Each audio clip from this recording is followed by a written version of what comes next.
অনেকে আমাদেরকে এখনো পর্যন্ত ষড়যন্ত্রের মাধ্যমে রক্তচক্ষুর মাধ্যমে ভয় দেখানোর চেষ্টা করে। আমরা কি কারো রক্তচক্ষুকে ভয় পাই? আমরা কি কারো রক্তচক্ষুকে ভয় পাই? আমরা এক আল্লাহ ছাড়া এ দুনিয়ার কোন শক্তিকে, কোন রক্তচক্ষুকে, কারো চক্রাঘানিকে ভয় পাই না। আমরা শহীদ আবু সাঈদের প্রজন্ম। আমরা আমাদের এই হাত দিয়ে অসংখ্য শহীদদেরকে এই জমিনে দাপন করেছি।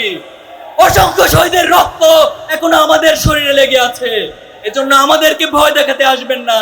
যারা বাংলাদেশকে আগামী দিন নেতৃত্ব দিবেন, এই যুব সমাজের, ছাত্র সমাজের সাইকোলজিকে ভুলে, তাদের সাইকোলজিকে বোঝার চেষ্টা করে সে আলোকে দেশকে গড়ার চেষ্টা করবেন। বর্তমান সময়ে কেউ কেউ নিজেদেরকে প্রধান দল এবং ক্ষমতাশীল দল হিসেবে আত্মপরিচয় দেওয়ার চেষ্টা করে। আপনারা কি দেখেছেন?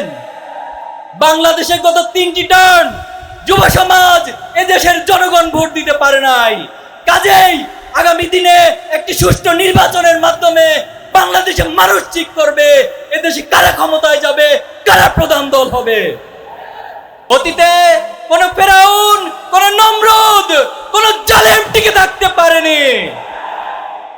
এই লড়াই সংগ্রামের পথ ধরে গত 2024 সালের জুলাই আগস্টে আবু সাঈদ মুগ্ধদের অসামান্য সাহসিকতার উপর ভর করে বাংলাদেশে নতুন করে জুলাইয়ে ছাত্র জনতার গণ অভ্যুত্থান সংগঠিত হয়েছে এবং এই ফ্যাসিস্ট সরকার তার সবকিছু নিয়ে এই বাংলাদেশ থেকে পালিয়ে যেতে বাধ্য হয়েছে।